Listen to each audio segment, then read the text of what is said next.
Bonjour et bienvenue à tous. Alors, je suis Anne-Gaëlle Perrault, directrice communication du réseau BGE. Je serais ravie d'animer ce webinaire qui est proposé par BGE et notre partenaire MAF sur le thème de la prévoyance. Alors, pendant que tout le monde se connecte et avant de laisser la parole à nos experts, je vais en profiter pour présenter rapidement BGE pour celles et ceux qui ne nous connaissent pas encore. Donc, BGE, c'est un réseau associatif national d'aide à la création et au développement d'entreprises créé il y a 46 ans. Et notre métier, c'est de conseiller et former les entrepreneurs, futurs ou installés, quel que soit leur secteur d'activité et le degré de maturité du projet. BGE est présent à toutes les étapes du projet entrepreneurial pour transmettre les compétences, les savoir-faire nécessaires à la réussite de votre projet, que ce soit pour passer de l'envie à l'idée, structurer votre idée dans un projet viable, vous aider à accéder au financement et ensuite vous accompagner dans le développement de votre entreprise. Au final, il y a une chose à retenir. L'objectif de BGE, c'est de vous rendre autonome et capable de décider et de faire vos choix tout au long de votre parcours entrepreneurial. Alors, le réseau aujourd'hui, c'est plus de 550 lieux d'accueil déployés sur l'ensemble du territoire et animé par un réseau d'environ 1300 salariés. Et chaque année, on accompagne un peu plus de 60 000 personnes. Alors, la thématique aujourd'hui, c'est vraiment une thématique incontournable dans tout projet entrepreneurial. Et pourtant, parfois, on se rend compte que c'est une thématique qui peut être négligée. En effet, c'est une question qu'on peut même vous poser à vous qui êtes là aujourd'hui. Est-ce que vous avez pensé à bien vous protéger? Parce qu'il est vrai qu'un accident, un arrêt de travail, une invalidité, toutes ces situations, elles peuvent mettre en péril non seulement votre activité, mais aussi vos revenus, voire votre situation familiale. Donc, la prévoyance, c'est un pilier essentiel de la sécurité et de la pérennité de votre projet, et ce, quel que soit votre statut. Donc, pour vous aider à y voir clair dans l'heure qui vient, nous accueillons aujourd'hui deux expertes de MAF que je vais laisser se présenter et également aussi vous présenter MAF avant qu'on rentre dans le vif du sujet. Merci Anne-Gaëlle. Eh bien, écoutez, bonjour à tous. Donc, Cécile Baron, je suis déléguée nationale des relations avec les institutions professionnelles et les organisations pro. Et effectivement, depuis 30 ans, occupée des entreprises, des entrepreneurs, des artisans. Voilà, donc vraiment dans le milieu du pro. Isabelle? Bonjour à tous, j'espère que vous nous entendez parce que du coup, on ne s'est pas posé la question de savoir si vous nous entendiez ou pas. J'espère que le son passe bien. Isabelle, ça fait également 30 ans que je suis chez MAF Assurance. J'ai rejoint Cécile il y a 5 ans maintenant au service des relations avec nos partenaires et avant ça, je m'occupais des clients professionnels. Très bien. Quelques mots donc, sur MAF Assurance. Donc, MAF, Mutuelle d'assurance des artisans de France. Nous avons été créés par des artisans pour les artisans et depuis plus de 70 ans, nous avons à cœur d'accompagner les professionnels en leur apportant notre expertise pour protéger leur activité, leurs biens, leurs salariés, partout en France et en proximité avec nos équipes locales.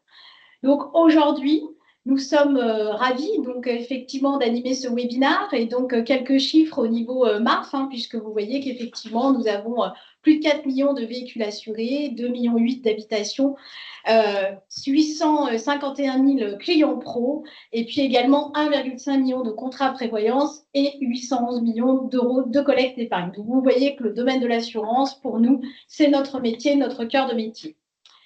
Donc, comme je vous le disais, nous sommes ravis d'animer ce webinaire consacré à un sujet essentiel pour tout entrepreneur, la protection sociale du chef d'entreprise. Quand on crée ou développe une activité, on pense naturellement chiffre d'affaires, clients, gestion, mais beaucoup moins à ce qui se passe si l'imprévu survient. Maladie, accident, arrêt de travail ou même décès. Aujourd'hui, nous allons voir ensemble que la protection du dirigeant dépend directement de son statut. Travailleur non salarié, assimilé salarié, micro-entrepreneur, gérant de société, et que selon ce régime d'affiliation, notamment la sécurité sociale des indépendants, les niveaux d'indemnisation peuvent être très insuffisants pour maintenir son revenu, protéger sa famille ou sécuriser la continuité de l'entreprise.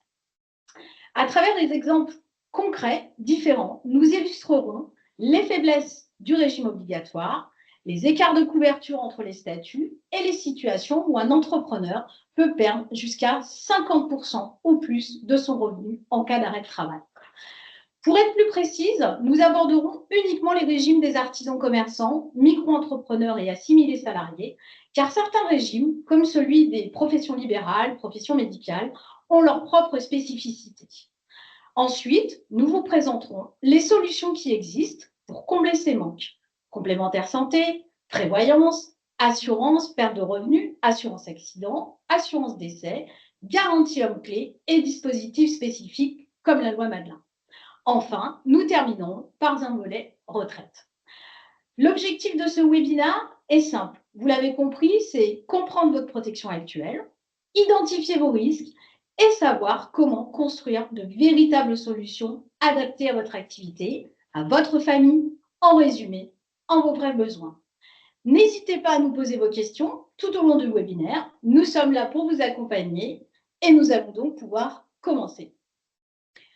Alors, avant de commencer, vous voyez un QR code qui s'affiche sur votre écran. Nous vous invitons à le scanner parce que ça va être un moment interactif.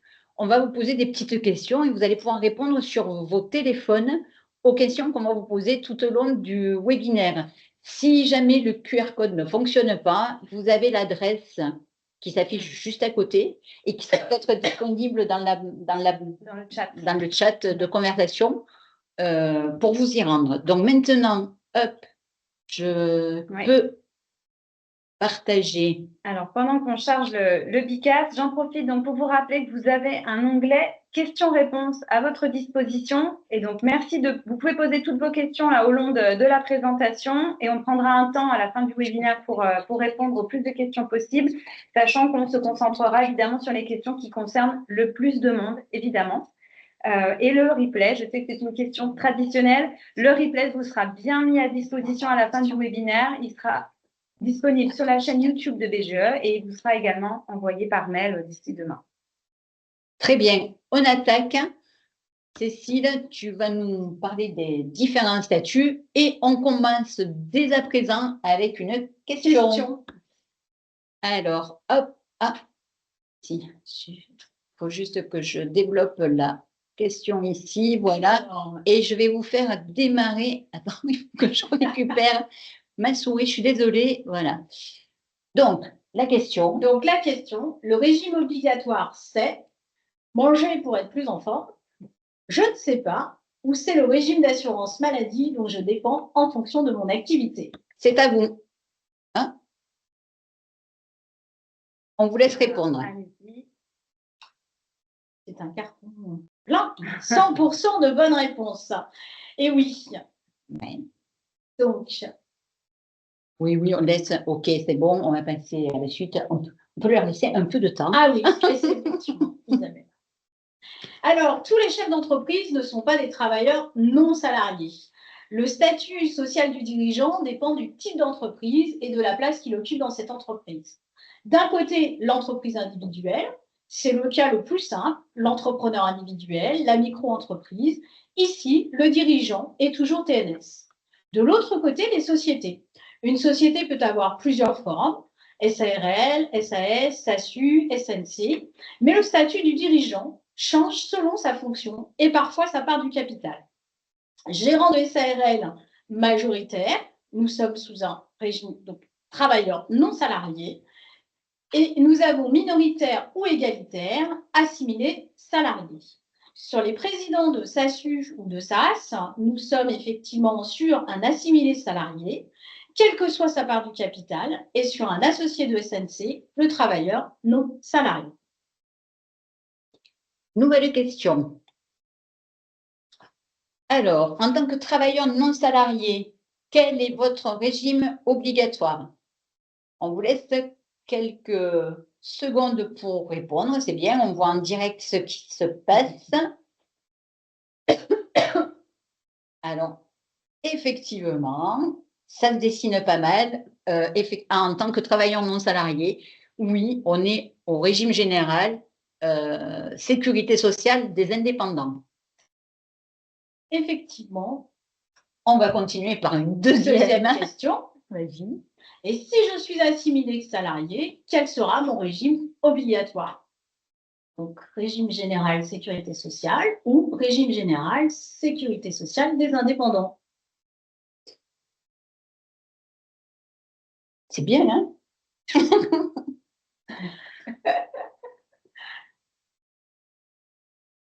Ouais. La bonne réponse, c'est la première. Quand on est assimilé salarié, on dépend du régime général de la sécurité sociale. Tout à fait. Donc, en fait, selon votre statut de dirigeant, vous ne dépendez pas du même régime obligatoire. Si vous êtes travailleur non salarié, vous relevez de la sécurité sociale des indépendants. Et si vous êtes assimilé salarié, vous relevez du régime général et êtes concerné par les obligations de l'entreprise, notamment sur la partie la mutuelle issue de l'accord national du 17 novembre 2017, dit l'ANI.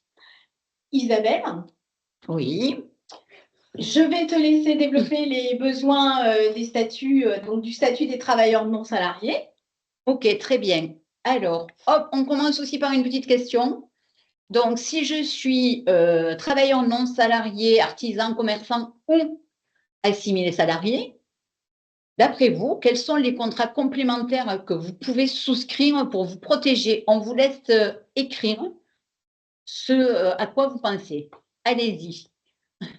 Complémentaire santé, mutuelle, prévoyance. Oui. Ok. Très bien, mutuelle, prévoyance. Oui. Bon nuage de mots. Retraite, point d'interrogation. Oui. Responsabilité civile.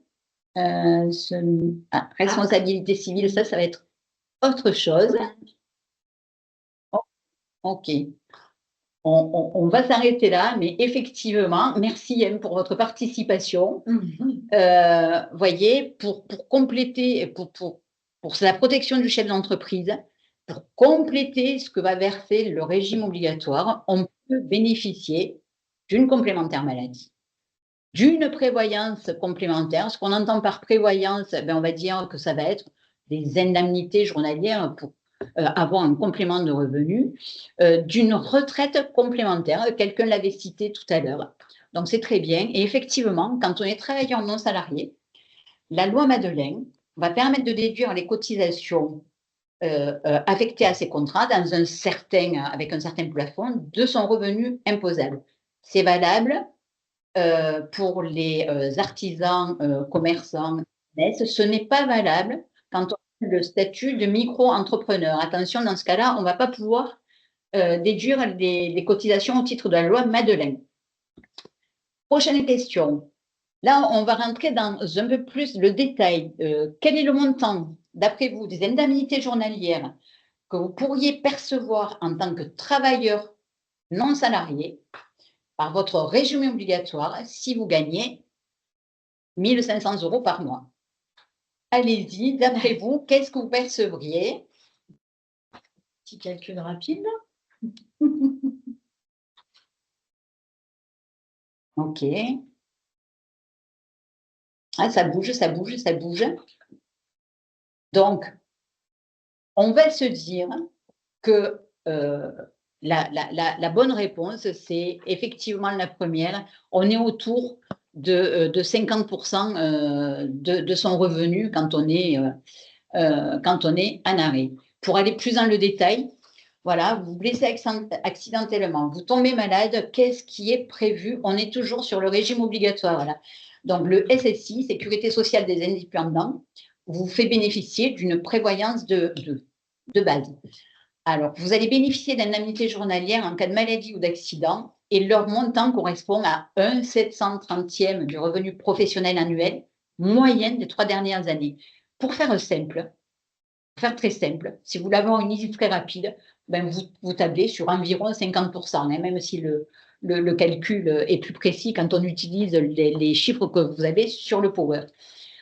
Vous allez avoir un délai de carence qui est le même que chez les assimilés salariés. C'est quoi le délai de carence? C'est le moment où les indemnités journalières vont vous être versées. Donc, 3 jours de carence en hospitalisation, 3 jours en cas d'accident ou de maladie. Petite précision, le montant journalier maximum des indemnités journalières qui peuvent vous être versées en 2026, c'est 65,84 €. c'est important, ça n'ira jamais au-delà de ce plafond. Un petit exemple, parce que parfois Oui, ça permet de mettre les choses, voilà. les choses en perspective. Vous gagnez 20 000 euros par an, 20 000 euros, hein, on va faire simple, c'est à peu près 1 600 euros par mois. Eh bien, le régime obligatoire vous versera 27,39 € par jour à partir du 4e jour d'arrêt, soit 821 €. Donc, vous voyez, on est vraiment sur 50%. Donc, il y a quand même un manque à gagner de 50%. Et il y a des solutions qui existent, on verra plus tard, pour maintenir son niveau de vie. Donc là, on parle d'indemnité journalière, mais sachez qu'il y a aussi dans la prévoyance une garantie de décès qui est prévue par le régime obligatoire. Donc, en cas de décès, vous percevrez 9 600 €, ce sont les montants 2026. Et lorsqu'on a un enfant, eh bien, on va percevoir 2 355 € par enfant de moins de 16 ans ou de moins de 20 ans s'il poursuit ses études. Mais vous voyez que ce sont des montants faibles, hein.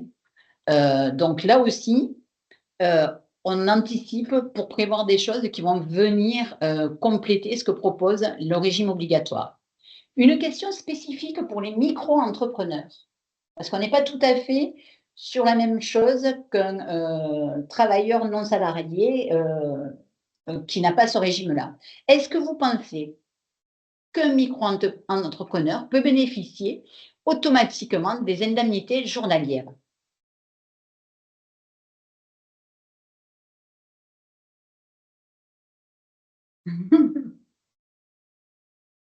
Il y a quand même une tendance qui se dessine très, très fortement.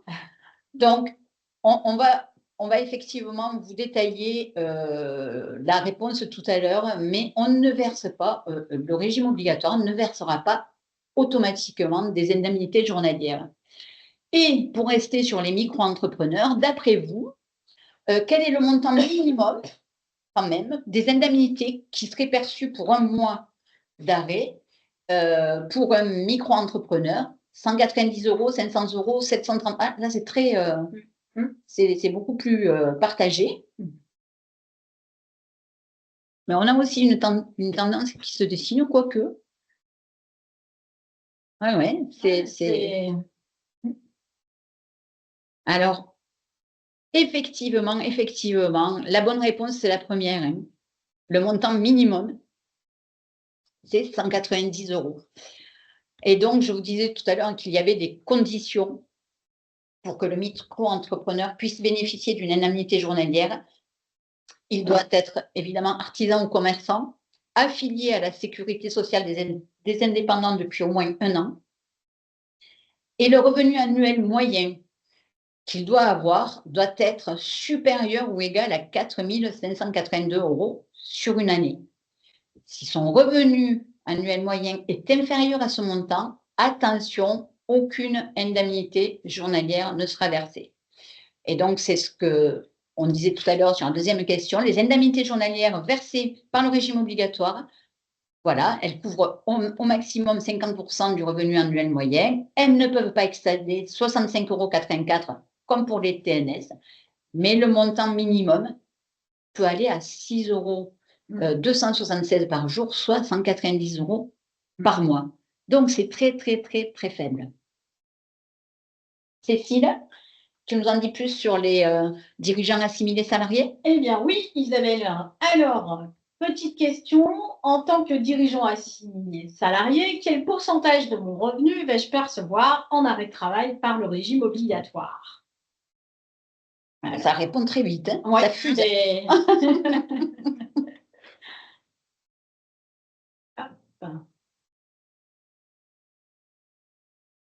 Donc la majorité, On est bien. on est bien. Bonne réponse.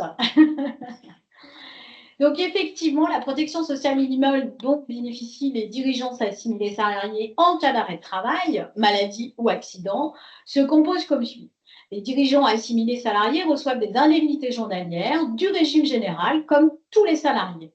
Le montant correspond à 50% du salaire brut moyen des 3 dernières années, avec un montant maximal en 2026 de 41,95 €. C'est une protection de base, mais qui n'est vraiment pas toujours suffisante.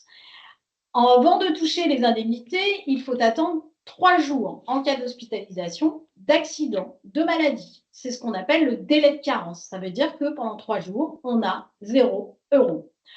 Le versement est également limité dans le temps. L'assuré ne peut pas toucher plus de 360 indemnités journalières sur 3 ans, sauf dans le cas de maladies longues où cela peut aller jusqu'à 3 ans.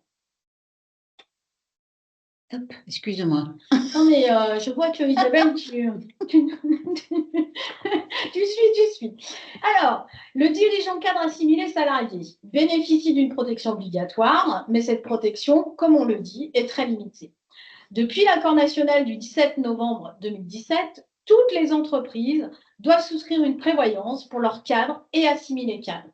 Donc, tout dirigeant assimilé salarié est automatiquement concerné par cette obligation. L'entreprise doit cotiser à hauteur de 1,5% du salaire tranche 1 et dans cette cotisation, plus de la moitié doit couvrir le décès. Le reste couvre l'incapacité et l'invalidité. Autrement dit, la cotisation obligatoire est faible, donc la couverture l'est aussi. Le constat que l'on peut faire, c'est que le minimum est imposé par la loi est insuffisant pour protéger la famille du dirigeant et de l'entreprise en cas de maladie grave, accident ou décès. C'est la réalité de nombreux dirigeants. Ils croient être bien protégés alors que la couverture de base est très faible. Il faut donc compléter cette protection et les assureurs ont développé des solutions complémentaires pour les dirigeants. Des solutions simples et qui servent à compenser la perte de revenus, garantir la pérennité de l'entreprise et protéger la famille. Isabelle, quelles solutions peut-on proposer et plus en détail, quelles solutions MAF sont possibles? Alors, moi, je vais aborder tout ce qui est solution pour les TNS. Et toi, Cécile, après, tu regarderas ce qu'on peut faire quand on est assimilé salarié. Donc, les solutions. Tout à l'heure, vous avez évoqué dans une petite question qu'on vous a posée ce qu'on peut faire pour venir compléter la prévoyance du régime obligatoire. Eh bien, oui, il y a la mutuelle santé qu'on connaît tous. L'assurance perte de revenus qui permet d'avoir un complément de revenus, l'assurance accident qui est une garantie spécifique en cas d'accident et bien entendu l'assurance décès. Je répète que quand on est travailleur non salarié, on va pouvoir déduire les cotisations de son revenu imposable. Ça ne concerne pas les micro-entrepreneurs. Ça n'avance pas. Voilà. Alors, la complémentaire santé, on ne va pas faire un gros focus là-dessus parce que je pense que vraiment qu'on connaît tous le fonctionnement de la mutuelle. Juste un petit exemple, on va parler de l'achat d'une paire de lunettes pour mettre en perspective un petit peu ce que verse le régime obligatoire. Donc, vous avez une paire de lunettes qui serait facturée 372 €. Eh bien, le régime obligatoire rembourse 0,09 centimes. Donc, vous voyez, le reste à charge est très important, ce qui veut dire que là, c'est la mutuelle, c'est votre mutuelle qui va venir compléter les montants proposés par le régime obligatoire. Pour ce qui est de l'assurance perte de revenus, ça, c'est vraiment la solution pour se garantir un revenu de remplacement quand on est en arrêt de travail. Sachez que ces solutions, elles sont vraiment construites avec vous et en fonction de votre situation, parce qu'on n'a pas tous besoin de la même chose. J'insiste là-dessus parce que c'est vraiment du sur-mesure. Le conseiller en clientèle va vraiment vous accompagner, découvrir vos besoins. Quel âge vous avez? Est-ce que vous êtes marié? Quel type d'activité vous avez pour vous faire une proposition qui colle à votre besoin. Donc, la couverture contre la maladie, ça prévoit une couverture contre la maladie et les accidents dans le cadre de sa vie privée comme de sa vie professionnelle. Hein. Ça couvre l'ensemble de ce qui peut arriver. Elle garantit donc le versement d'indemnités journalières en complément de celles qui sont versées par la sécurité sociale. Hein. Vous avez vu tout à l'heure environ 50% de votre revenu. Nous, on propose des indemnités qui peuvent aller jusqu'à 305 € sur une durée de 1 an à 3 ans. Au-delà de 3 ans, parce que vous avez vu aussi, on l'a évoqué, que les indemnités journalières sont versées pendant une durée de 3 ans maximum sur des maladies longue durée, eh bien, on va pouvoir compléter ça par ce qu'on appelle le versement d'une rente invalidité jusqu'à la retraite, à la suite des 3 premières années. Le petit plus MAF, dans ce cas, c'est l'exonération de votre cotisation pendant toute la durée de votre arrêt de travail. Ensuite, l'assurance accident, comme son nom l'indique, ça permet de se prémunir en cas d'accident. Ça marche aussi dans le cadre de sa vie privée ou professionnelle. On garantit un versement capital en cas d'incapacité permanente qui peut aller jusqu'à 304 000 €. Ça permet également le versement d'un capital décès en cas de décès accidentel qui va aller jusqu'à 152 000 € et la possibilité de bénéficier d'indemnités journalières pendant 1 an. Attention, ça c'est une garantie spécifique accident. Donc, quand on souscrit par exemple uniquement ce contrat-là, on est garanti pour la partie accident, pas maladie. Le petit plus MLAF, là, ça sera le versement de la moitié de l'indemnité en cas de reprise partielle de son activité. Hop. Et on finit avec l'assurance décès. Ça, là, on veut vraiment garantir l'avenir de ses proches. Donc, on va pouvoir proposer une couverture pour protéger sa famille, toujours dans le cadre de la vie privée ou professionnelle. Ça va vous garantir, on vous donne la possibilité de garantir le versement d'une rente éducation jusqu'à 3 800 € par trimestre à ses enfants de moins de 25 ans. On a évoqué plus haut tout à l'heure que effectivement le régime obligatoire versait 2 355 €, si mes souvenirs sont bons, pour en cas de décès aux enfants de moins de 20 ans. Oui, 20 ans, moins de 20 ans. Et donc, il y a la possibilité de choisir un capital. Là, c'est pareil, pour choisir le capital décès, vous allez être accompagné, parce qu'en fonction de sa situation, si on est célibataire, en couple ou avec des enfants, on n'aura pas les mêmes besoins au niveau du capital qu'on va aller choisir. Donc, on peut aller jusqu'à 2 millions d'euros et avec 1 million maximum en cas de décès accidentel. Le plus MAF, ça va être que ce capital, il est librement choisi en fonction de votre situation personnelle et professionnelle. Allez, un petit exemple. Alors, un exemple, effectivement, donc notre fleuriste, commerçante, mariée, 40 ans, 2 enfants, 1 500 € de revenus et non fumeuse. C'est important. Donc là, effectivement, on voit que on peut on est sur une première partie, le contrat d'assurance perte de revenus avec 50 € par jour pendant 1 an, avec une franchise de 30 jours. Donc, ça veut dire qu'on intervient à partir du 31e jour en cas d'accident et de maladie. Et donc, effectivement, le coût de cette perte de revenus est de 16,09 € par mois. On a également le contrat d'essai, où là, effectivement, on préconise, comme l'a dit Isabelle, ça c'est important, on insiste beaucoup là-dessus parce qu'effectivement, on est vraiment dans une personnalisation au niveau du montant souhaité. Donc là, nous serions sur un capital à 36 000 €, donc pour 5,86 € par mois. Et nous avons l'assurance accident, donc un accident donc pour 40 000 € sur le capital invalidité, donc à 6,52 €. Donc en fait, si on fait un total rapide, calcul mental, eh bien on se rend compte que pour moins de 30 € par mois, on peut avoir une couverture complète au niveau de la perte de revenus, du décès et de la garantie accident en cas d'invalidité. Alors, il y a aussi une dernière garantie qui est très importante, qui est la garantie homme-clé, qui est un contrat qui est destiné à protéger l'entreprise si une personne indispensable à son fonctionnement ne peut plus travailler.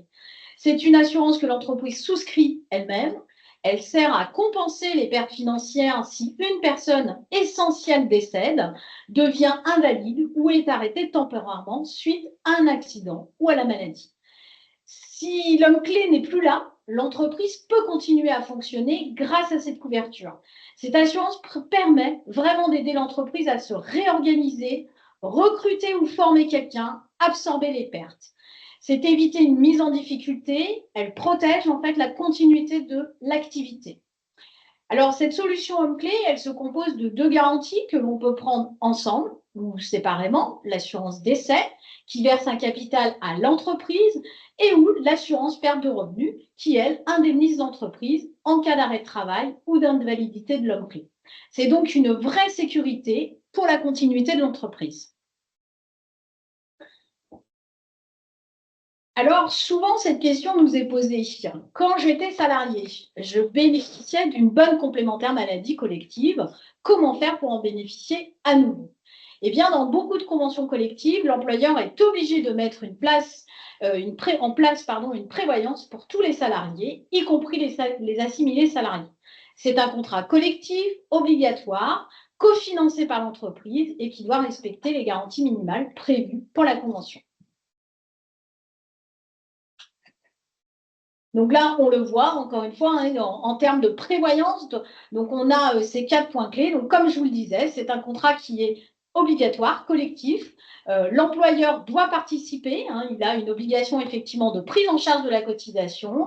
Et puis, ben, voilà, on doit respecter. En tout cas, il y a des garanties minimums qui doivent être définies en fonction de la convention collective applicable en fonction de l'activité.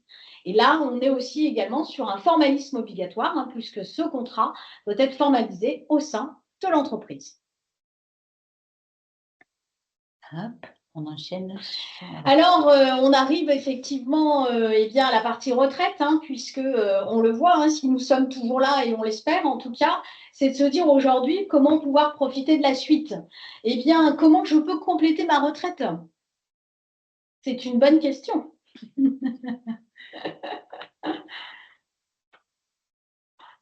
Alors, Classement. classement. PER. PER. Investissement. Investissement immobilier.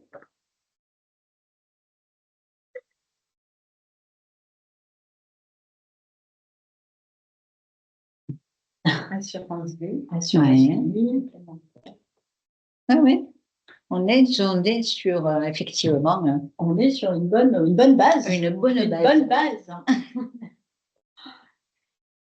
Et oui, donc votre retraite, en fait, repose sur 3 étages. Un régime de base obligatoire, on le voit, hein, en fonction des différents, effectivement, organismes. Nous avons un régime complémentaire obligatoire et puis des régimes supplémentaires facultatifs, comme le PER, pour améliorer votre niveau de retraite. Selon votre statut professionnel, vous ne cotisez pas aux mêmes caisses.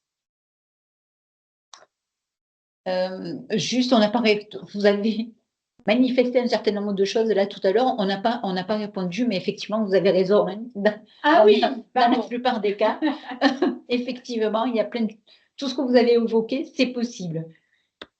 Alors, une petite question, là c'est un petit peu plus complexe. Et le taux de remplacement, c'est quoi? C'est le nombre de personnes nécessaires pour me remplacer. C'est ce que coûte la collectivité, à la collectivité mon départ à la retraite. C'est un rapport entre mon dernier revenu et ma pension de retraite. Alors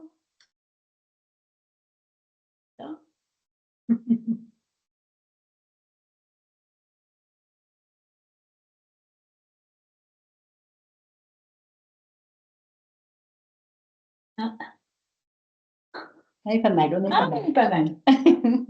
Effectivement. Pas le nombre de personnes. Donc, tu vas répondre à la question tout de suite. Je vais répondre après ce suspense. Donc, le taux de remplacement, ce taux correspond au pourcentage, effectivement, du dernier niveau de rémunération qui sera perçu au moment de la retraite sous forme de pension. Des écarts très importants existent en fonction des statuts professionnels, salariés, indépendants et des niveaux de rémunération. Un petit exemple. Alors, encore une fois, un exemple. Alors, il est vrai que là, nous sommes sur un profil, un homme né en 75, sans enfant, avec un début de carrière en 1996, avec des revenus stables et un départ à la retraite à 64 ans. Et on le voit, Isabelle, effectivement, que rapidement se dessine la différence salarié-TNS et on voit qu'en fonction des revenus, qui oscillent entre 20 000 et 150 000 euros, eh bien, on voit que cette part est quand même, en termes de pourcentage, assez impactante en fonction de là où on se situe. D'où, effectivement, la nécessité de bien préparer sa retraite et d'y penser très tôt. Donc, à ce niveau-là, vous avez deux possibilités. L'assurance vie, effectivement, qui est ouverte à toute personne, quel que soit son âge, sa situation, lorsqu'on est en capacité d'épargne, et puis, quel que soit, effectivement, si nous sommes travailleurs non salariés ou salariés du secteur public ou du secteur privé. Lorsque l'on est sur l'assurance vie, cela sous-entend que l'on souhaite effectivement un produit d'épargne qui soit capital toujours disponible, parce que c'est l'assurance vie, c'est la disponibilité. Ça permet effectivement de disposer d'un complément de revenu pour la retraite, mais ça permet également de financer tout type de projet qui serait à moyen ou à long terme. Ça permet effectivement de se constituer, valoriser un patrimoine financier, de préparer un achat immobilier, achat de voiture, préserver son autonomie, protéger sa famille et bien sûr transmettre son patrimoine financier. Et puis, en deuxième possibilité, on va retrouver le PER individuel, donc le plan d'épargne retraite, là qui est effectivement pour toute personne, mais avec une tranche d'âge quand même accessible à partir de 18 ans jusqu'à 70 ans, étant en capacité d'épargner et également en activité travaillant non salarié ou effectivement salarié. Ce PER individuel, en fait, est vraiment destiné à préparer sa retraite et se constituer un complément de revenus pour compenser la baisse des revenus au moment de l'arrêt de l'activité professionnelle, comme on l'a vu précédemment. La petite cerise sur le gâteau, on va le dire comme ça, c'est pouvoir effectivement déduire ou non les versements volontaires du revenu bénéfice imposable selon les plafonds légaux en vigueur, bien sûr. Et puis, on peut pouvoir grouper sur un seul contrat, le PER, l'ensemble de dons épargne retraite, notamment les anciens contrats perte ou Madelin. Et là, lorsque vous êtes sur un PER individuel, eh bien, effectivement, vous acceptez d'immobiliser votre épargne puisqu'elle ne sera disponible qu'à partir au moment, on va dire, du départ à la retraite. Donc, c'est vrai qu'on aime à dire que les deux sont cumulables, voilà, parce qu'effectivement, ils ont deux effets différents et complètement complémentaires. Alors, juste une petite chose pour compléter, il y a des possibilités. Le petit astérix de l'assureur, voilà, qui dit qu'effectivement, on peut, dans certains cas exceptionnels, débloquer cette épargne, mais qui reste quand même très exceptionnel. On a fini. On a fini avec notre présentation. Et bien maintenant, peut-être qu'on peut passer aux questions. Il faut juste que j'arrête la présentation, j'arrête le partage. OK. Très bien. On peut démarrer peut-être avec une question effectivement assez importante, c'est posée par Alima. Comment on peut financer ces complémentaires santé, ces contrats de prévoyance quand on est micro-entrepreneur? Alors, c'est effectivement en tout cas côté BGE, ce qu'on dit souvent dans les accompagnements aussi avec toute personne qui souhaite créer son entreprise, c'est vraiment justement de bien se renseigner en amont, bien avoir conscience de ses besoins pour pouvoir anticiper dans son modèle économique, dans son business plan, d'intégrer le financement justement de ces éléments de prévoyance. Non, mais alors, tu as entièrement raison parce que finalement, c'est pas forcément notre réponse qui va permettre de renseigner, rappelle-moi son… Alima, puisque la partie préparation, intégration dans le business plan, etc., de ce type de choses, finalement, ce n'est pas la partie assurantielle. Nous, on va être là, Alima, pour vous dire, OK, vous êtes micro-entrepreneur, très bien. Quelle est votre activité? OK. Donc, pour l'instant, vous allez avoir besoin de ça. On vous a donné un exemple qui est un exemple, on a essayé de faire quelque chose de basique, mais dites-vous que vous, par rapport à votre situation, on va pouvoir adapter en fonction de ce que vous avez prévu pour votre prévoyance, on va pouvoir adapter et trouver une solution pour que vous ayez quelque chose qui vienne quand même vous protéger. Oui, Isabelle, et ce qui est important, et c'est ce qu'on a voulu effectivement vous démontrer, c'est que on voit bien que nos protections sont plutôt basses et qu'il est important d'anticiper, de prévoir et donc de budgéter. C'est surtout ça qui est important, de budgéter en amont. Quelle est cette part consacrée à être bien protégé? Exactement. Et donc, l'idée, c'est vraiment, encore une fois, de l'intégrer au plus tôt, de pouvoir évaluer ses besoins. Après, les besoins, ils vont évoluer avec le temps. Exactement. C'est vraiment d'être dans un dialogue le plus tôt possible dans la construction du projet, quel que soit le statut, pour justement aussi être au bon niveau. On en parlait avant ce webinaire. On sait qu'il peut y avoir beaucoup de peur et d'idées reçues parfois de se dire quand on crée son entreprise, oh là là, mais l'assurance, ça va me coûter trop cher. Moi, je démarre mon activité, je vais avoir au début un prévisionnel assez petit. Mais tout ça, en fait, ça s'anticipe. Il n'y a pas besoin, on l'a vu dans les exemples très concrets que vous avez montrés, les besoins au début, les cotisations, elles vont être ajustées aussi aux besoins et à l'ampleur du projet que vous avez. Donc, il ne faut pas avoir peur d'aller se renseigner, de dialoguer pour vraiment voir ce qui est réaliste, en fait. Et comme on le dit souvent, hein, l'assurance, on a toujours une perception de dire l'assurance coûte beaucoup plus cher, mais finalement, aujourd'hui, si nous n'avons pas ces compléments, ça peut coûter encore bien plus. Parce que, comme on l'a expliqué hein, tout au long de cette présentation, on se rappelle que l'accident est souvent soudain et imprévu. En tout cas, c'est sa définition pure. Et malheureusement, un accident est vite arrivé.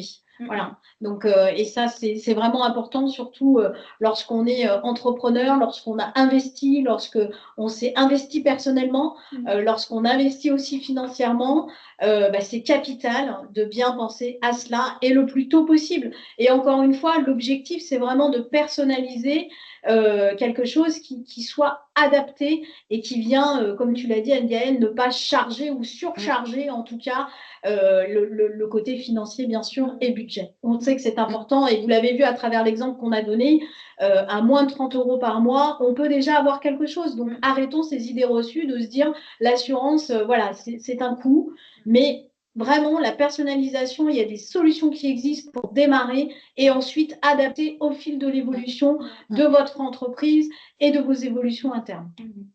Alors, une question qui revient très souvent aussi quand on parle de ça, c'est Élodie qui pose la question de la prise en charge de la maternité. Est-ce que c'est comme la maladie? Est-ce que c'est traité à part et notamment pour les régimes travailleurs non salariés ou micro-entrepreneurs? Alors, pour la maternité, lorsque vous êtes sur votre arrêt légal de maternité, ce n'est pas considéré comme un arrêt maladie. Donc, il faut absolument que dans cette situation, vous anticipiez et vous alliez interroger votre régime obligatoire, que ce soit si vous dépendez du SSI ou du régime sécurité sociale. S'il vous plaît, consultez-les, demandez-leur, parce qu'en fait, ils vont avoir vos revenus et ils sauront dire exactement quel va être le montant qui va vous être versé. Je le répète, c'est effectivement pas considéré comme un arrêt maladie. En revanche, si vous êtes en arrêt, ce qu'on appelle les arrêts pathologiques, donc là, sachez qu'effectivement, là, on passe dans l'arrêt maladie. On n'est plus sur l'arrêt légal maternité. On passe en arrêt maladie et vous aurez un versement via votre régime obligatoire et via vos indemnités journalières si toutefois vous avez un contrat qui vient compléter le régime obligatoire. Donc, par contre, j'insiste, consultez vos interlocuteurs au SSI pour savoir vraiment quels seraient les montants qui vont vous être versés pendant cette période où effectivement vous ne pouvez pas travailler. J'espère que j'ai répondu à votre question, Élodie. Autre question de Thibaut. Alors c'est vrai parce qu'on a essayé même de rentrer dans les détails, mais forcément ce sont des cas généraux. Donc Thibaut pose la question de savoir s'il y a des solutions d'assurance en cas de situation de handicap reconnue. Alors, est-ce qu'il y a une solution assurance en cas de situation de handicap reconnu? Quand on est entrepreneur en situation de handicap. Là, alors, je ne sais déjà, enfin, je ne sais pas, je ne sais pas si toi tu as une idée, je ne sais pas qu'est-ce qui se passe déjà du point de vue du régime obligatoire par rapport à ça. Faudrait peut-être qu'on se renseigne pour avoir une réponse vraiment, parce que là on est sur une spécificité un petit peu correcte à vous apporter. Le mieux, c'est vraiment qu'on prenne le temps de se renseigner plutôt que de vous donner une réponse qui serait une réponse tronquée ou pas complètement juste.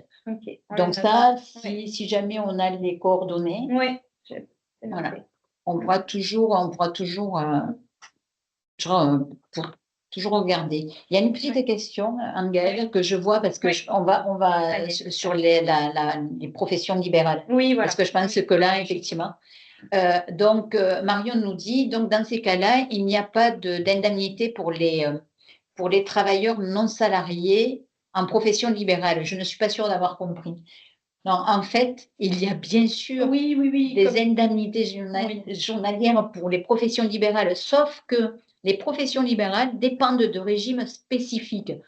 Je l'ai dit en introduction, effectivement, j'ai précisé qu'on n'abordait pas effectivement la partie au niveau des professions sur les professions libérales et services, parce que c'est vrai que ce n'était pas l'objet en tout cas d'aujourd'hui, mais on pourrait éventuellement dans un prochain webinaire apporter plus de compléments, mais en tout cas on pourra également vous apporter des compléments de réponse, mais c'est vrai que ce sont des statuts avec des spécificités. Et donc, effectivement, on pourra vous apporter quelque chose de plus personnalisé et spécifique à ce moment-là. Mais en revanche, sachez qu'on peut vous répondre. Il n'y a aucun problème. On a décidé de ne pas le faire dans le webinaire parce que ça allait être très long. Très diversifié. Tous les régimes. Mais clairement, n'hésitez pas à venir à notre contact et on vous donnera toutes les réponses nécessaires. Alors, ensuite, quelqu'un qui pose la question, on n'a pas, effectivement, c'était pas non plus l'objet, la question de la protection chômage. Donc ça, d'accord, c'est un sujet qui est à part. Ah oui. Il est possible, effectivement, aussi de cotiser et d'adhérer à une protection chômage complémentaire lorsqu'on est entrepreneur, mais ça ne passe pas par les assurances liées à la prévoyance. Oui, exactement. Alors, on a vraiment décidé d'aborder tout ce qui est complément de revenus, mutuelle, santé. Après, il y a pas mal de garanties qui existent pour couvrir d'autres périmètres tels que le chômage. Alors, il y a aussi une question concernant le prix de manière générale. La prévoyance santé est-elle moins chère pour un assimilé salarié qu'un TNS et quel est l'ordre de prix en 2026? Alors ça, on n'est pas capable de répondre. Comment dire, l'ordre de prix en 2026, c'est hyper compliqué parce que ça va être lié en fait à vous, au choix des garanties que vous allez pouvoir faire, à votre profession. Donc c'est vrai que il n'y a pas de tarif. En tout cas, on ne peut pas vous donner un élément de réponse par rapport à ça. Y a-t-il une différence entre être salarié ou travailleur non salarié sur une mutuelle? Aujourd'hui, alors il y a une certaine époque, il y a plus de 20 ans, effectivement, il y avait quelque chose qui se creusait beaucoup plus. Aujourd'hui, ce n'est plus le cas en fait. Après, dans la cotisation pure, c'est très personnalisé, donc ça dépend d'un tas du choix que vous faites au niveau garantie. De l'âge, Donc c'est vrai qu'il y a pas mal d'éléments. Donc là encore, c'est pour ça qu'on insiste beaucoup sur la notion de personnalisation en fait. Oui, et d'ailleurs aussi ce qu'on dit souvent, c'est qu'il ne faut pas hésiter à aller voir aussi plusieurs interlocuteurs. Il faut vraiment discuter à partir de vos besoins et votre réalité. Donc il n'y a pas une grille fixe et la personne qui vous dira c'est tel tarif et c'est tout. A priori, c'est… Voilà, tout à fait, Niel. Mais nous, on insiste beaucoup là-dessus. C'est vrai qu'on part toujours de cette notion de besoin. Quel est votre besoin? On est là pour vous écouter, vous questionner, que vous nous donniez les réponses et que nous, derrière, on puisse adapter la solution. C'est pas l'inverse. C'est pas on vous donne un produit fini et derrière, on va voir si ça correspond à vos besoins. Non. Aujourd'hui, les choses changent. Vous avez des besoins différents, les besoins sont évolutifs, les événements aussi de la vie sont évolutifs. Aujourd'hui, on voit apparaître dans le monde assurantiel des choses qui divergent, qui évoluent. Et donc, vraiment, on insiste sur ce point-là. Partez toujours, quelle que soit l'étude que vous faites, avec quel que soit l'interlocuteur que vous ayez en face, partez toujours sur votre notion de besoin. Si la personne en face ne vous écoute pas sur vos besoins, encore une fois, je vous dis, fuyez. Fuyez.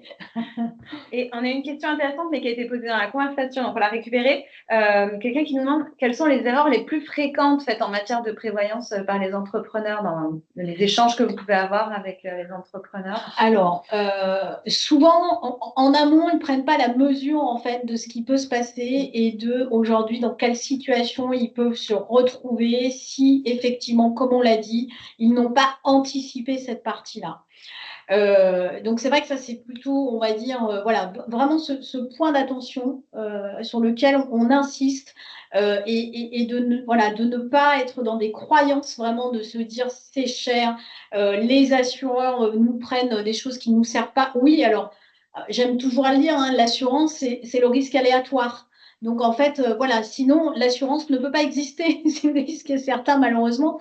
Donc ça c'est vraiment la première des choses. Et puis on voit aussi que, et c'est toute l'information qu'on a voulu vous donner, hein, de vous sensibiliser, c'est important vraiment de penser à soi, de penser à sa famille et derrière voilà, de se prémunir pour tout ce qui est le décès, ok, l'invalidité partielle, l'invalidité totale. Aujourd'hui, j'ai un accident même partiellement, c'est-à-dire je me casse une jambe, bah oui, casser une jambe, c'est impactant pour un entrepreneur. Même si on le sait, il est derrière son écran, il va vouloir, mais il y a un impact. Et donc, il existe des choses où on peut avoir du partiel, hein, c'est ce que vous avez exprimé aussi, Isabelle. Donc, voilà, c'est vraiment ça que moi je peux partager. Et Oui. toi, Isa? Alors, en termes d'erreurs, finalement, est-ce qu'on peut considérer qu'il y a des erreurs? Je ne suis pas certaine, en fait. Cependant, on a tous des idées reçues concernant ce qu'on va percevoir si on est en arrêt de travail. Et c'est là peut-être où est le souci. Moi, j'ai rencontré plein de gens dans ma carrière qui me disaient « Ah non, mais moi, je suis tranquille, la Sécu, elle va me verser quasiment l'entièreté de mon salaire. » Quand je dis Sécu, c'est le régime obligatoire, en fait. Ah non, non, non, pas du tout, pas du tout. Et c'est donc là où effectivement, on reprend tous les éléments pour montrer factuellement, comme là, on fait des calculs en fait, pour montrer, ah ben, dans votre situation, vous percevez autant, et ben non, voilà ce que va vous verser le régime obligatoire et voilà ce qu'il vous faudrait pour maintenir votre niveau de vie. Je pense que c'est plutôt sur des idées reçues que l'on a sur ce qu'on pense qu'on va percevoir par rapport à ce qu'est la réalité. Et puis souvent, on nous dit oui, mais j'ai de l'épargne, j'ai de l'argent de côté. Mais vous l'avez vu, l'épargne, ce n'est pas sa destination. L'épargne est vraiment pour être présent pour l'après, justement. Où, dans la Constitution, si on a des projets, et puis pour l'après. L'épargne vient à vite ses limites, en fait. Elle n'est pas à destination pour couvrir, en fait, ce qui peut arriver. Parce que les impacts peuvent être important et sur la durée en fait. Il y a aussi cette notion de durée. Souvent on réagit de façon à courte durée, mais voilà, se casser une jambe peut avoir une longévité beaucoup plus importante parce qu'on peut être mal opéré, on peut voilà, garder quelques séquelles, on a besoin d'être accompagné plus en kiné, donc ça prend plus de temps. Donc parfois, on le voit rapidement dans une entreprise et on le disait tout à l'heure sur l'homme clé. Hein, je donnais l'exemple de l'homme clé. Grâce à ça, on va pouvoir continuer à faire vivre l'entreprise. Et ça, c'est vraiment important de l'avoir en tête. Et il y a une autre petite chose aussi, pour compléter sur les erreurs, entre guillemets, c'est qu'on se dit, de toute façon, ça ne va pas m'arriver. Très sincèrement, hein, c'est quelque chose d'extrêmement fréquent. Non, mais moi, ça va, je suis en pleine forme et tout, rien ne va m'arriver. Alors, on l'espère, bien évidemment, mais il s'avère un peu dans les faits, c'est pas ça, en fait. Et le jour où ça arrive, que vous n'êtes pas couvert, sachez-le parce que ça, c'est hyper important, c'est que vous allez aller à la rencontre d'un assureur, peu importe lequel, et vous allez dire, voilà, moi j'ai eu ça. Ah ben là, je suis désolée, on ne pourra plus couvrir ce qui vous est arrivé. Ça fera partie, entre guillemets, d'exclusion du contrat. Donc, il vaut mieux toujours se dire, je prends quelque chose quand je suis en forme et en bonne santé. Parce que là, effectivement, je vais pouvoir bénéficier d'un contrat qui couvre le maximum de choses. Une fois que les choses sont arrivées, très sincèrement, c'est trop tard. Donc, pensez à vous, vous êtes le rouage le plus important qui existe dans votre entreprise. C'est vous qui la faites fonctionner. Donc, il faut prendre soin de vous et ça passe par la prévoyance. Tout à fait. Et justement, alors, on parlait, petite question technique posée par Camille qui se demandait si toutes les, les dispositions qui sont prises dans les contrats, si elles pouvaient être activées dès la première année ou s'il fallait avoir cotisé un certain temps avant de pouvoir bénéficier des aides pour lesquelles on a cotisé. Alors, si on peut bénéficier des garanties de l'indemnité journalière, par exemple, quand il est souscrit. Oui. Alors, ça, il y a quelque chose que j'ai plus en tête. En cas d'accident, votre contrat fonctionne immédiatement. En cas de maladie, c'est à partir de 3 mois. C'est à partir Voilà. du 3e, du 4e. Donc, vous voyez, il faut qu'on réfléchisse parce qu'on a... Mais effectivement, vous prenez votre contrat, vous tombez, alors je dis n'importe quoi, hein, vous tombez d'une échelle. Vous sortez de l'agence, de chez l'assureur, vous glissez, c'est un effet immédiat. Voilà, en cas d'accident. Et on se rappelle que l'accident, c'est un événement soudain et imprévu. Par contre, effectivement, en cas de maladie, vous aurez un délai d'attente. Très bien. Bien, merci beaucoup. Merci à vous. Merci à vous pour vos questions. Merci pour votre participation. Merci. On espère que ça aura répondu à certaines de vos questions. On le voit, il y a beaucoup de cas, évidemment. Vous avez tous des cas particuliers. Donc mais n'hésitez pas. Voilà. Donc, encore une fois, vous recevrez le lien vers le replay, des liens aussi pour contacter MAF si vous avez des questions, si vous souhaitez démarrer un dialogue autour de vos besoins. Et puis, évidemment, aussi, les conseillers BGE sont à votre écoute pour travailler plus globalement sur la construction, la structuration de votre projet et notamment intégrer ces questions de protection sociale dans vos business plans. Donc voilà, merci à tous. On vous met toutes les infos à suivre là dans la conversation et que vous recevrez ensuite. Merci Isabelle, merci Cécile. Merci beaucoup, merci de nous avoir accueillis. Merci. Très bonne journée, à bientôt. Bonne journée, au revoir. Au revoir.